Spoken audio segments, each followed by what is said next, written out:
Om Kujandam Rama Rameti Madhuram Madhuraksharam Aruhya Kavita Shakham Vande Valmiki Kokilam Yasya Jnana Prabhavamatulam Ramachandrasya Moham Dhuri Kritva Sakala Jagadamadvayam Ghoshitam Cha Tam Yogindram Nigamanilayam Brahmana Putra Rupam Anandabdhim Guruvaramaham Shri Vasishtam Prapadye. Namaste. Welcome to all of you to yet another interesting session on the Yoga Vasishta. This is a unique venture and we are on the 4th day of Yoga Vasishta colloquium to discuss on this magnificent text which is kindly given to us by Valmiki and Vasishtha and which is brought to this world arena through this medium by Tadvanam Ashramam.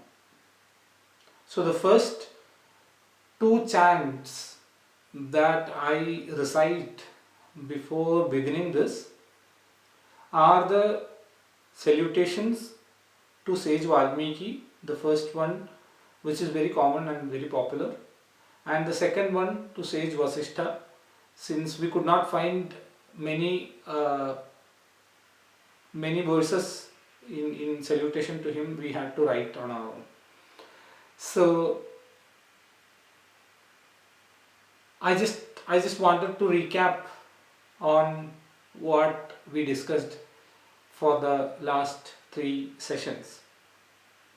So we started with Sri Rama and how his life has been and how it changed after he visited the pilgrim centers and returned back, and then we discussed about how Vishwamitra comes to Ayodhya to ask for Rama and how he was furious at one moment, and then Dasharatha agrees to send Rama, and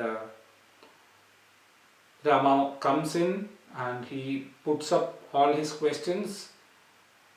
Vishwamitra and Vasishtha are now trying to answer that and trying to ensure that Rama is coming out of this Vairagya state of his mind to understand the real nature of the self. So after that we dwelled into some stories which Vasishtha was giving to elaborate on the real nature of the self and the real nature of the world, and how through those stories he was trying to explain to Rama that whatever that exists is nothing but Brahman and nothing else whatsoever does exist. So he uses the story of Leela to explain to Rama how absurd is the way in which the world operates, and there is no reason behind how certain things are in certain way. So that comes in Utpatti Prakarana, and it clearly states how the world originates. So the world originates because of your thought, because of your mind. The mind subsides, the world subsides. This is being repeated over and over through various stories and anecdotes throughout this Yoga Vasishta. We will see those in the upcoming days, and we will go through some other interesting stories as well. One of those is of Suji. So in Himalayas, somewhere in Himalayas, there lived a Rakshasi, a demon, named Karkati. She was like any other demons, grabbing and eating people and the animals and whatever comes her way. Any living being which comes her way will not be spared. This was the nature, and this is the nature of any demons, right? According to our mythologies. Now, Karkati was more or less the same way, but one difference was that Karkati was always unsatisfied with her hunger. She wanted to eat more and more. And because of this, she felt very uneasy and she decided that, okay, I'll do a penance and I'll get Brahma in front of me and I'll ask as a boon which will quench my hunger forever.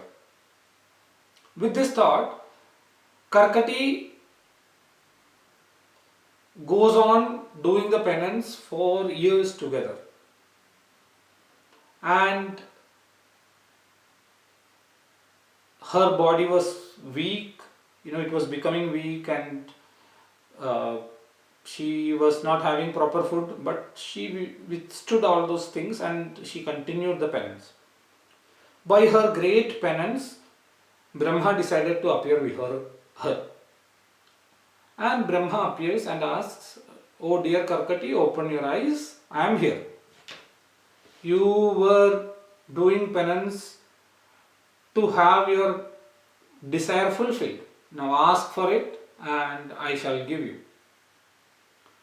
To this, Karkati opened the eyes and prostrated before Brahma, and Karkati said, "My hunger is not getting quenched. So with this body, it is very difficult for me to go on hunting people."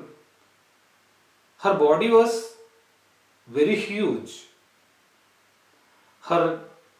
It was ugly. It is very, very much described in the Yoga Vasishta how she looks like. Her eyes were bulging out and they were red in color. Her cheekbones were bulging out and the face was kind of very deformed. There were flesh hanging out from her body, blood oozing out from her mouth, and the hair was matted, and you can imagine the ugliest form, and she was 100-fold uglier than that. So she told, with this body I am not able to grab and eat people as I wish, so that my hunger will be quenched. I want to become like a iron needle so that I can pick people very easily and eat them. So to this Brahma agrees, and Brahma says, okay, I'll make you as a Vishuchika. So the word Vishuchika actually translates into pandemic. Okay, and it actually comes out from the word Suji, which means needle. So the pandemic is something like a needle which picks and eats people. So Brahma says, I will make you Vishuchika. With that, you will be able to go into the bodies of the unclean people, the people who eat unhealthy food, the people who eat old food, the people who live in circumstances which are very much prone to a disease. These people will be your prey. So you can pick and eat as much as you want. This made her happy. She said, okay, fine. And her body shrank and she became a Vishuchika. she started traveling from body to body and started eating their flesh and blood. This was quenching her hunger for sure. But there arose another problem, that she felt discontent at some point of time with the activity that she is doing. She started thinking, what am I doing here? I had a big body, now I lost that body, and now I am living on the flesh and blood of people, killing people and doing things which harms people. Am I to do this? Or do I have something else? Some other purpose? She started the vichara, the thought. We discussed about the vichara in the previous sessions, right? Vicharo hi mahaushadham. Dirgha samsara rogasya vicharo hi mahaushadham. We discussed that. So the same way she started thinking. She started doing the analysis of what is real and what is not. And she quickly found out that what she was doing was petty. It was very pathetic, and she felt a strong inclination towards self-inquiry. Now she again goes for a penance, and she does the penance, and after a while she gets the self-realization. So think of this. This is happening, this is a story, but still, this is happening to a person who is believed to be the worst, who is believed to be having no morality, who is believed to be having no consciousness of what they are doing. And here it clearly says she got the self-realization. Even though it is a story, it gives a message that for this path, for the Advaita, for this Jnana Marga, nobody is unfit because of their birth or their sex or their other inclinations, other human or not even human, other bodily issues. We could see this repeated not just in Yoga Vasishta, even in great texts like Bhagavata. You would see such instances where animals get liberated. There is this story of Gajendra Moksha in Bhagavata, where an elephant, it is expressed as the elephant would reach the feet of Lord Hari. But at the end, it is just another way of expressing that the person has liberated. There are other examples throughout the scriptures where people we think unfit for the path of knowledge or self-realization or liberation easily accomplishing this.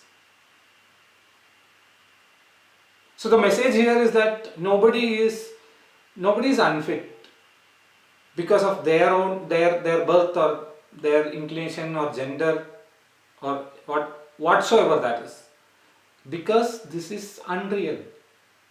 The only thing that you need to do or need to have is the realization that this is unreal, and it can happen to any person irrespective of their gender or whatever you name. which generally people call as demerits, are not existent. So I just gave that passing thought here. We'll come back to the story once again. So she gets the self-realization and she leaves her body. She asks Brahma, who appears before her again, to give her the previous body. Now here again, there is something that we need to think. One person who had a body of demon leaves that body and now she is going back to that body. What will her natural inclinations be? Okay, so Brahma agrees to it. He gives the boon and she goes back into that body after self-realization, and she starts eating people like how she used to be. So the body will keep continuing what it is doing. The body will have its own inclinations, its own limitations, its own way of working, but it doesn't affect the self. We have to clearly understand this, otherwise we are going to end up in a lot of confusion, and I believe many of our confusions would be arising from this. That a self-realized person is behaving like a normal person. How can that be? Once this is being asked to Ma Sharada Devi, and she tells, what else do you think of self-realization? The person will get two horns or what? The person remains the same. The body remains the same. The bodily activities remains the same. They need to eat, they need to sleep.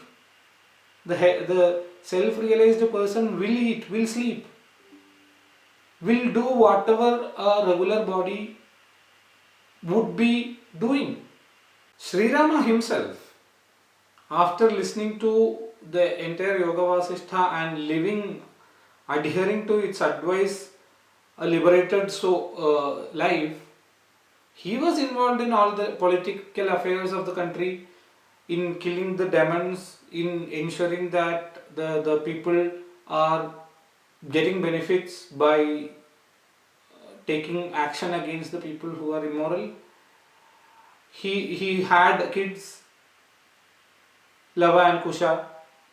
So throughout the history, if you see, liberated souls have lived a world like anybody else. The only difference is that they understand that they are not doing it. The fools think that we are the doers. Kartaham iti manyate. This is what Bhagavad Gita says. At another point, Bhagavan says, Avajananti mam modhaha manushim tanumasrita. The fools think that I am a body. I live in this body. But no, I am all pervasive Brahman. This realization is the only difference, but bodily actions remains the same.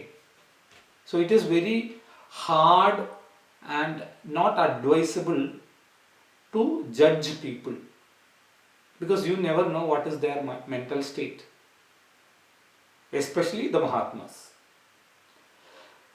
So Karkati got the old body and she started living the old life without any visible difference to anybody else. In a night which was quite dark, and the darkness was undescribable, she understands that there were two men walking in that forest where she had settled. She had settled in a Kirata area, primarily the hunter group. Those who inhabit that area, she had settled.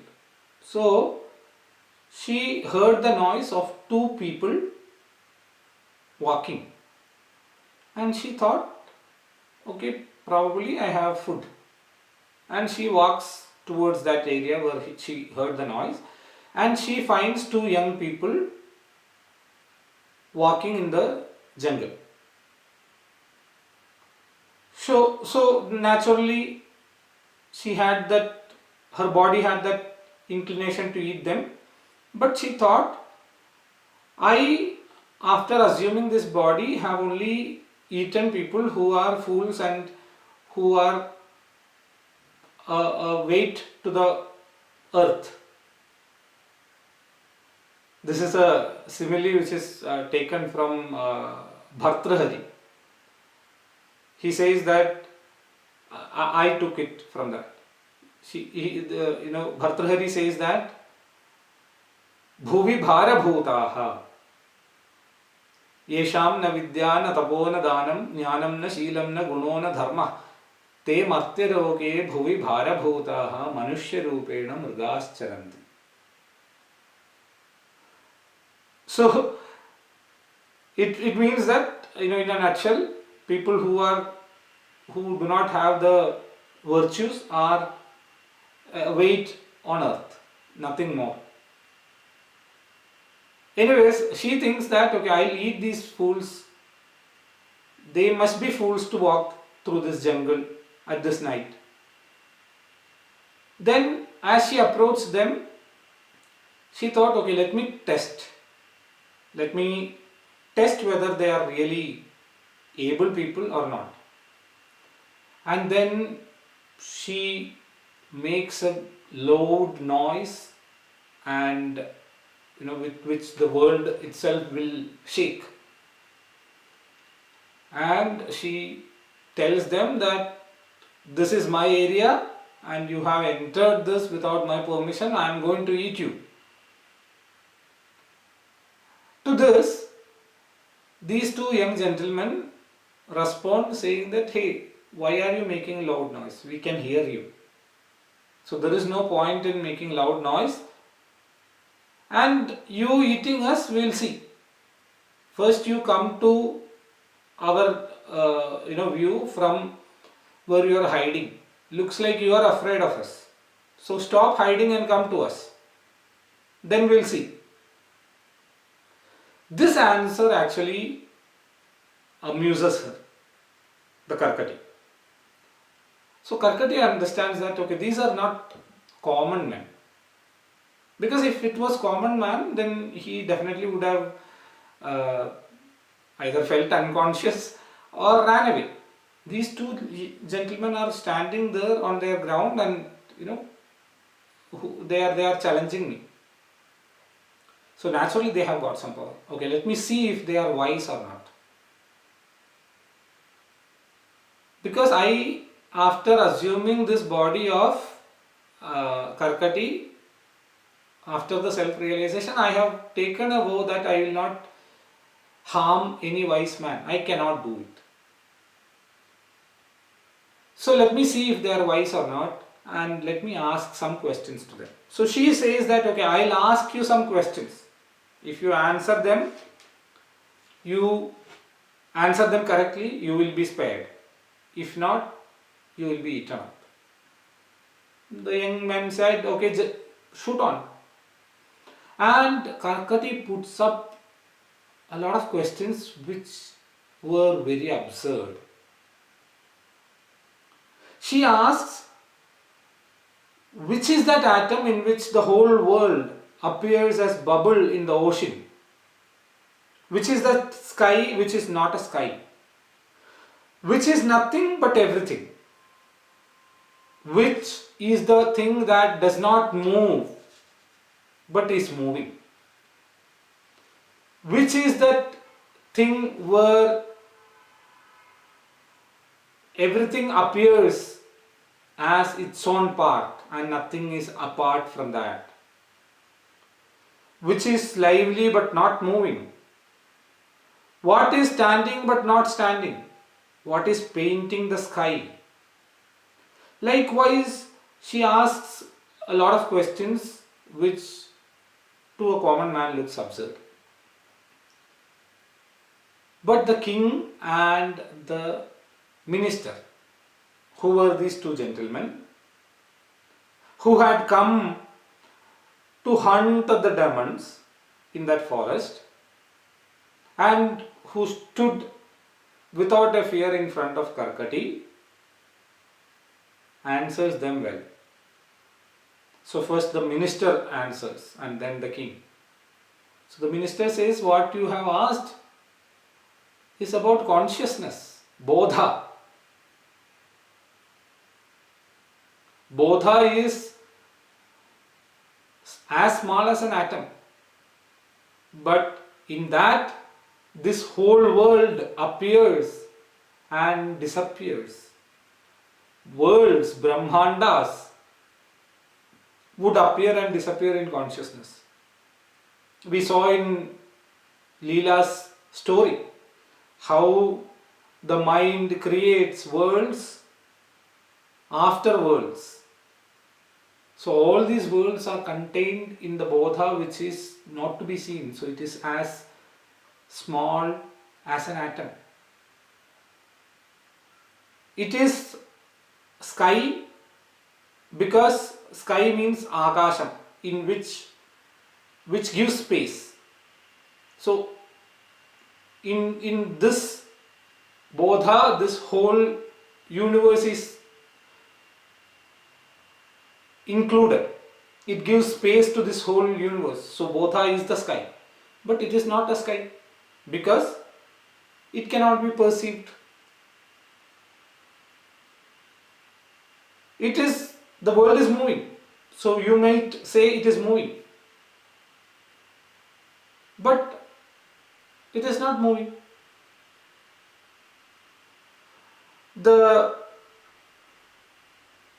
entire world stands on the bodha, so you can say it is standing, but bodha does not have an adhisthana or a place to stand, so it is not standing. It paints the sky with all our sankalpas and this whole world appears. Nothing is apart from that because everything is bodha only. Likewise, this minister and this king answers to Karkati.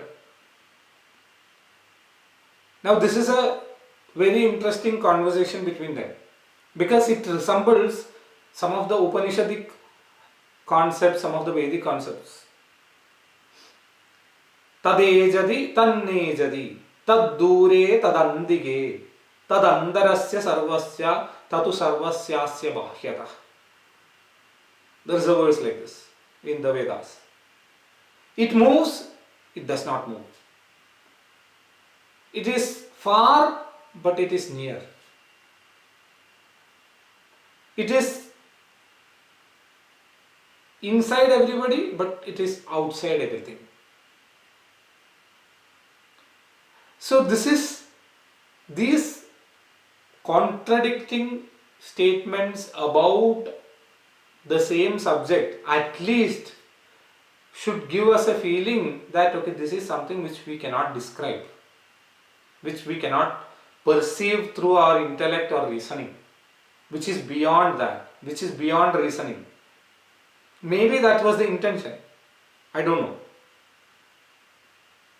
But definitely, people who have known it, if they want to describe it, they have used such contradicting statements many a times.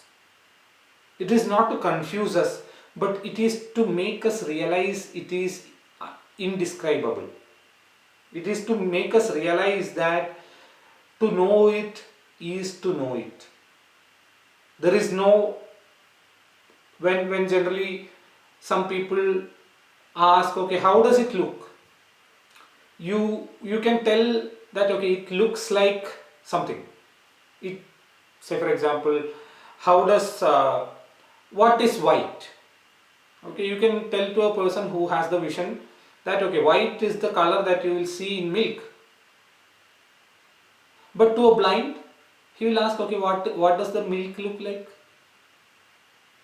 It doesn't make sense, right? Unless you see it, unless you realize it, it is something which you cannot even imagine. That is why constantly in Vedas and Upanishads, it is written that it is beyond the mind and words and thought.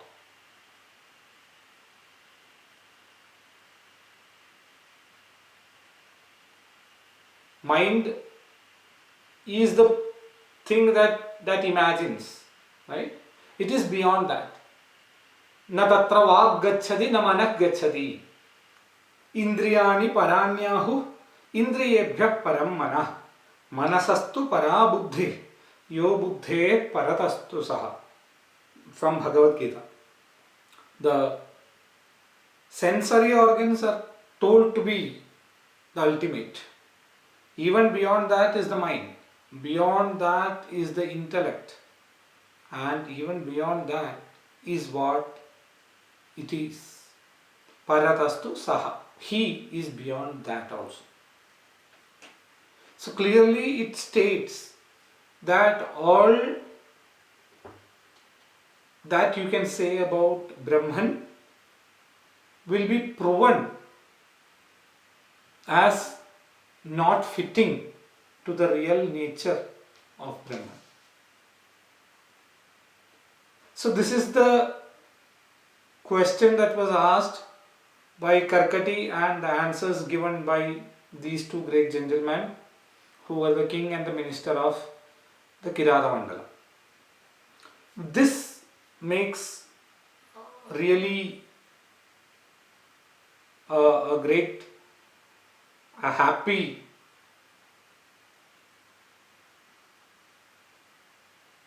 feeling in the minds of Karkati,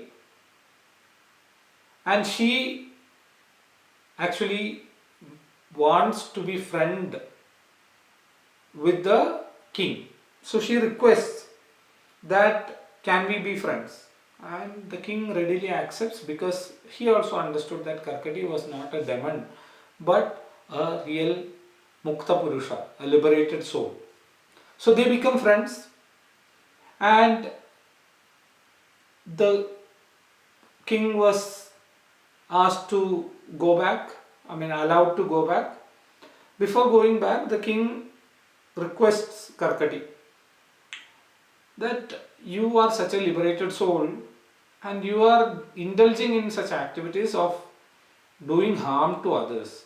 Can't you stop it?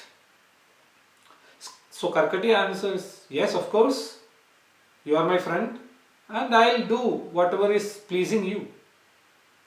But the fact is that this body is made up in such a way as to eat such people. So if I stop it, the body will fall off. But who cares? I'll gladly do that. Remember that this is not possible for a person who has not understood the self. Even all the others activities might be similar. But when it comes to the matter of caring the self, the body, the belongings, a real Vedantist, an Advaitin, will not hesitate to drop everything and go on to the realm of self and ignore the world completely. We have seen this. If you look at the lives of all the liberated souls, you will see this over and over.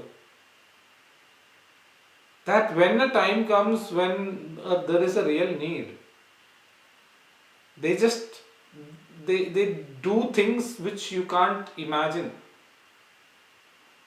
There was Shankaracharya, who to a Kapalika he offers his head without a second thought. He says, I'll come to your place, I'll be in Samadhi, you chop it off. How simply it was put. Lord Jesus, who gives away his body to compensate for the sins of the world. You will find the Dhiji, who gives his backbone to create the Vajra weapon for Indra.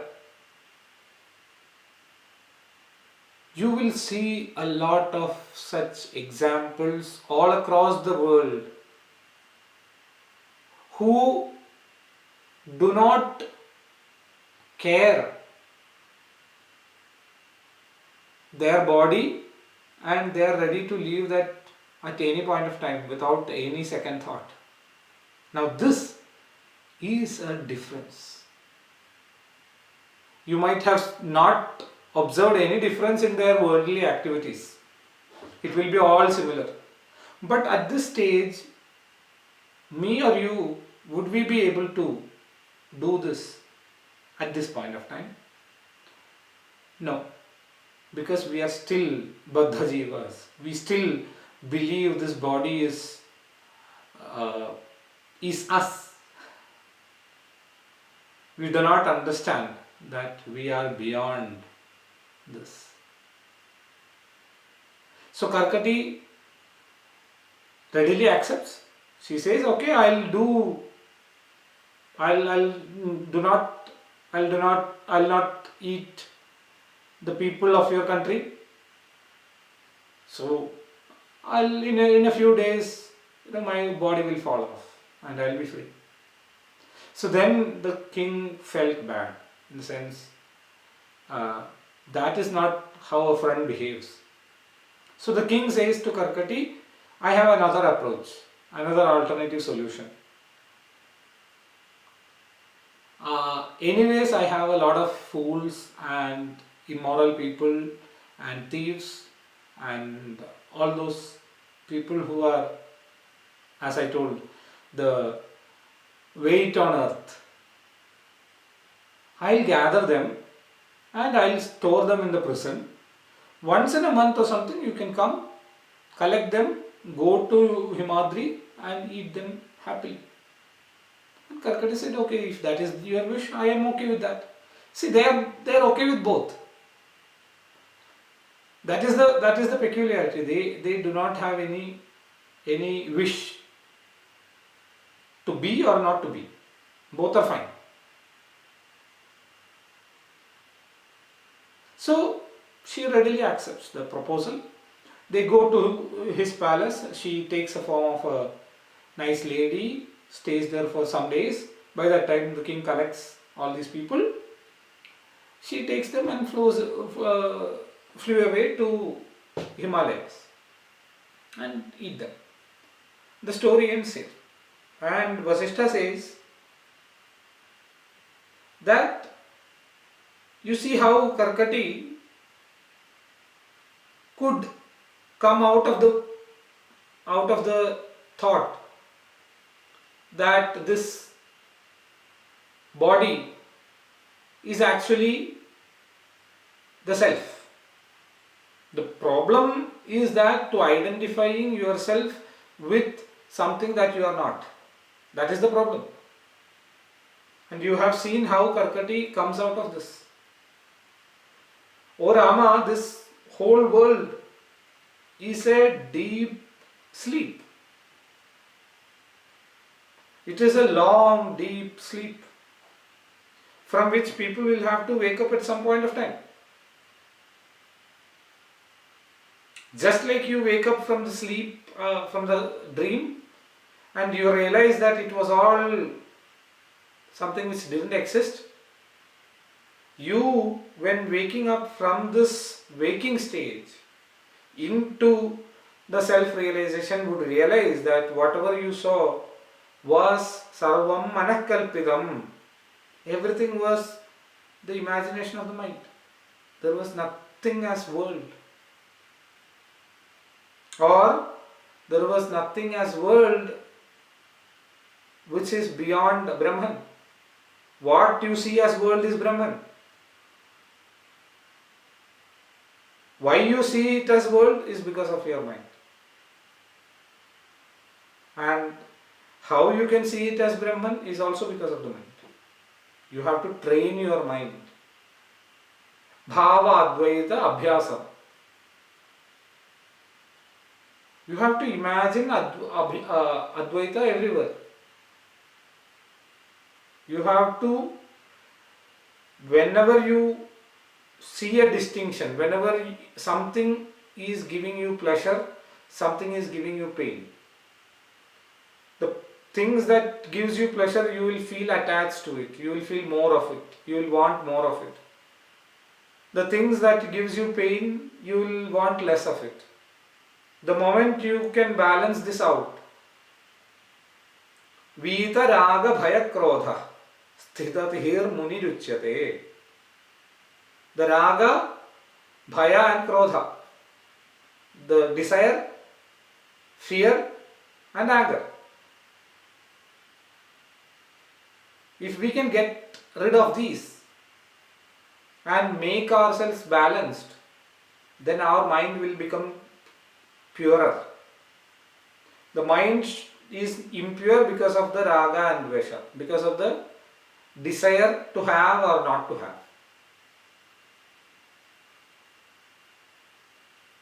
Once you balance it out, then your mind becomes pure.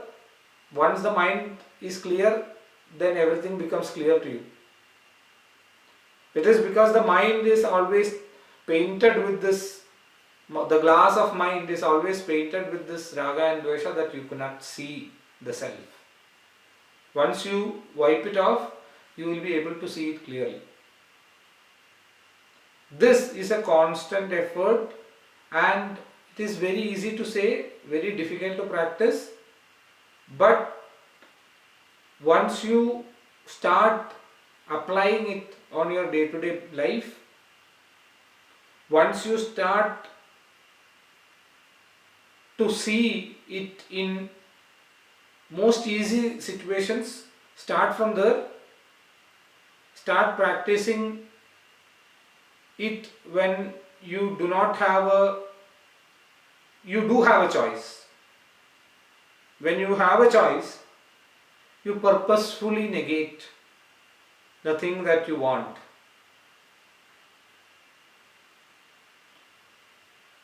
This will make your mind to accept what it generally does not like without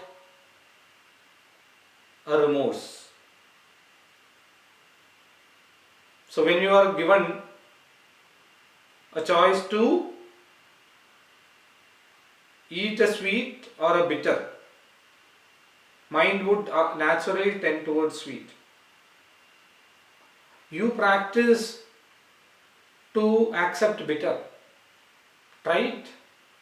After a while you will realize that the mind says, okay, whatever, I don't care, I don't mind. You are not anyways going to listen to me. Why would I do that? Why would I care? And slowly you will realize that the mind frees you. Right now you are bonded, you are tied up by the likes and dislikes of the mind. It will disappear once you practice this and ask your mind to not indulge in things that it should not. This is the abhyasa. This is one of practicing the mind control. ask the same mind to see Brahman in the worst enemy you can imagine. To see him as yourself and behave. You will see that you are in every aspect of your life there will be changes that you can't imagine. There will be revolution. This is what is called the Advaita Abhyasa, Bhava Advaita Abhyasa. So Vasishta says, through this non-dual principle, the Advaita principle, you will be able to understand that what you have been thinking as dear, as real, as something which you need to achieve or you need to reject, does not exist. So who are you to say I would not do this or I would do this? This is a change that Vasishta brings about in the Rama's perspective. Earlier Rama was saying, I would not eat, I would give away this body, I would do this, I would do that. It was immature. Once you realize this, you would say as your mind, earlier I told, right? The mind would say, whatever, I don't care. Okay, if this body has to live, okay, it will live. If I need to do those activities, I will do it. But I would not think I am doing it. The body does it. This, through the later stages. So here it begins. This change in the perspective, slowly Vasishta is injecting that into the mind of Sri Rama through various stories. So Suchi Upakhyana can be considered as the first instance where that triggers, where this idea of body's activity and the self have nothing to do with each other. That is being injected. So the next story where Vasishta tries to explain the same principle is Shambharika Upakhyana. So Vasishta starts by giving the details of how the world will look once a person has realized it. And he is giving this story as an example to make his point. So here he is clearly stating that a mind which is multiplying, a mind which is growing, a mind which is not resting, is the bandha, and a mind which is subsided is moksha. You are neither baddha nor mukta. You do not have bondage or liberation. You think that you are bonded because of this mind which has grown. You think, if you can make the mind think that you are liberated, that's it. There is nothing more to do. So the idea here is that the mind is the reason for your bondage and liberation. This has been even told by many other scriptures, teachers, and the great souls.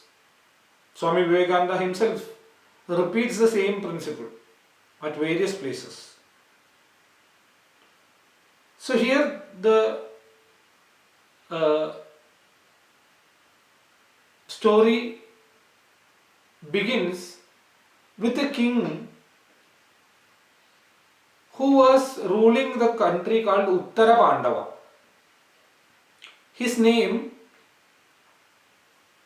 was Lavana.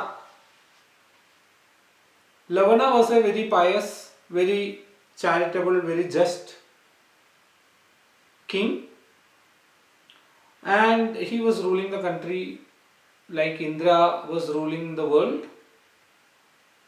He was known to be a wise man, an intelligent ruler, a good administrator, and so on.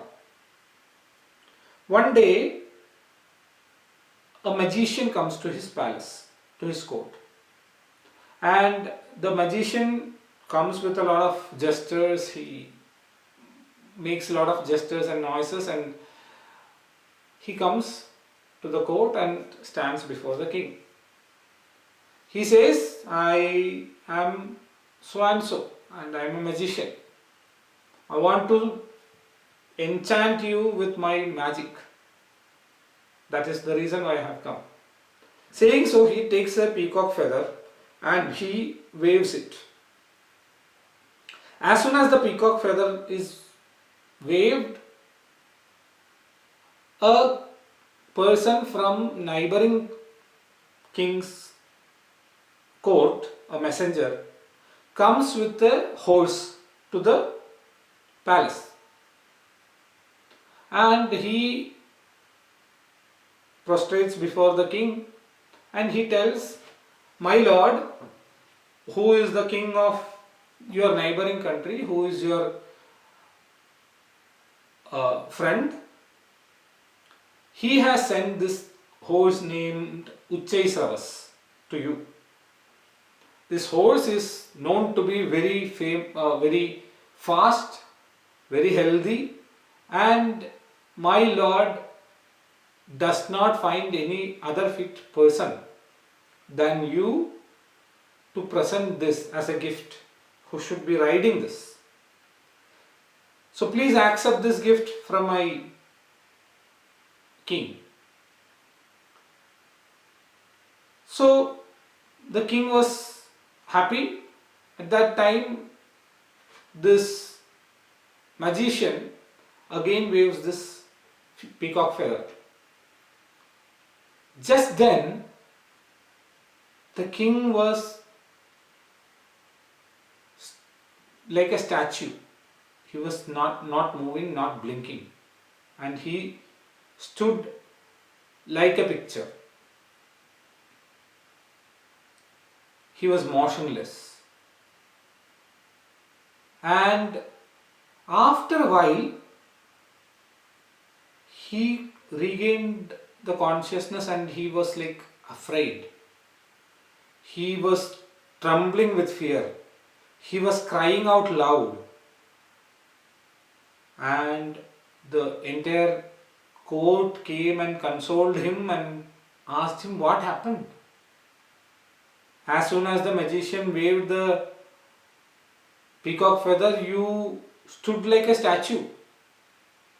And now you are fearing of something. Please tell us what happened. So Lavana starts explaining what happened to him once this peacock feather was shown. So he says that as soon as it was waved, I got up on the horse, Uchchaisravas, and I started for hunting. And I went long way into a forest which I don't know. I lost my way.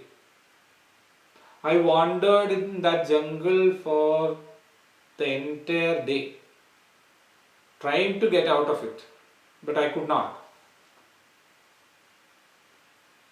So I started walking in one direction and I could not find the end of the forest. So it was night. I was afraid that there will be various creatures which might eat me and the horse. So we were very cautious. We took very little rest in that fear and we started walking whenever we felt there was a danger. Somehow that night got past and I was able to get myself and my horse out of that jungle. We entered into the neighboring jungle, which was better. We got water to drink, but still there was no food to eat, there was no fruits, there were no roots, so we were like completely starved. But I had to find a way out, I had no choice. So we kept on moving. At one stage, I was completely lost and exhausted that I was taking rest, that the horse ran away to nowhere. Then it was just me walking all the way through that unknown jungle without any food. And while I was walking like that, I heard the anklet sound of a lady. I clearly distinguished that. I walked fast to that direction in which I heard it. And I could really see a girl walking with food in the hand. Now that was double joy for me. I got somebody in that lost forest and that too with food. I was happy. I told her that I am the king of Uttara Pandava and I requested her to give me the food. She was dark in complexion and she was a Chandala lady. A lady who is considered to be from the Chandala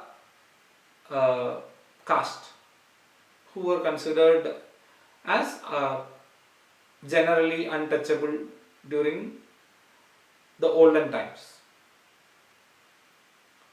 So she was a Chandala lady, but I was having that much of hunger that I was not caring anything about it. I was only caring about the food. So she initially told, I cannot give because I am from a lower caste. You are the king. Then I told it doesn't matter. Give me the food. And she didn't bother. She kept on walking with the food. I started walking behind her. I tried various ways to get the food, but she would not give. At the end, she stopped and she asked me that if you agree to marry me, then I am ready to give this food to you. Because protecting a husband will be my first duty then. Right now I am taking it to my father, who is plowing the land. So as of now, my first duty is to protect him, give this food to my father. But we can get married now, then my first duty, my first priority will be for you. Are you ready for that? And Lavana continues that I was in such a situation that I had to agree. and I agreed to marry this lady. She gave me the food and I ate it like nectar. I got my senses back, but I didn't repent on what I did. I had to do that at that point of time. And we continued walking until we met her father, who was plowing the field. And the father asked my wife, "Who is this guy?" And my wife replied that he is my husband. We got married. We need your blessings to make it official. And the father was happy because he couldn't have imagined such a royal person to marry his daughter. And they went to his home and everybody were introduced. They got married and they got their life like normal people. Years passed, they got children. They got 3 children, 2 sons and 1 daughter. And they became old, and one day there started famine in that particular region. So there were no food. The famine and drought, everything came together and people started leaving that place. Many people died and Lavana and his wife along with the children decided that it's better for them to leave the country. Thinking so, they both took the children and they started walking. After a while, they got tired and they sat, and this small kid who was probably 4 or 5 at that time, he was sitting on the lap of Lavana. And Lavana says, he started looking at me with tears filled in his eyes, and he started saying that I'm hungry. Please give me some flesh to eat, some food to eat. I'm hungry. Father, I'm hungry. And saying so, that kid became unconscious. And Lavana is telling the story to the court. I became totally upset with that sight of my son on the verge of death. I decided that okay, there is no point in me living like this. So I took a pyre of fire, I made it, and I started to jump into that. I ran and started jumping, and then I opened my eyes in this court. That is the reason I was terrified, I was afraid, I was panicking.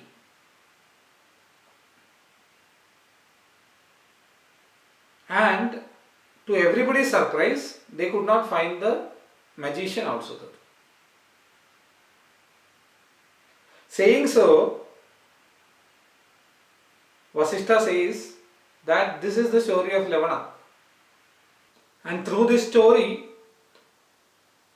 it is very clear that the mind is the reason for all the bhramas or the illusions that you see around the world. what is the reason behind all these things? What is the point of the magician coming? We'll see that in the next episode when Vasishta explains the story of Lavana and why this magician had appeared in his court. We'll see that in the next episode, and along with the other stories, the other principles, very important principles that Yoga Vasishta puts forth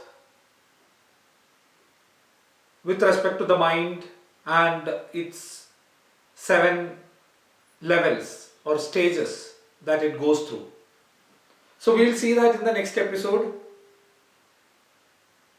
It is not ending, this whole discussion about Yoga Vasishta is not ending through this online colloquium only.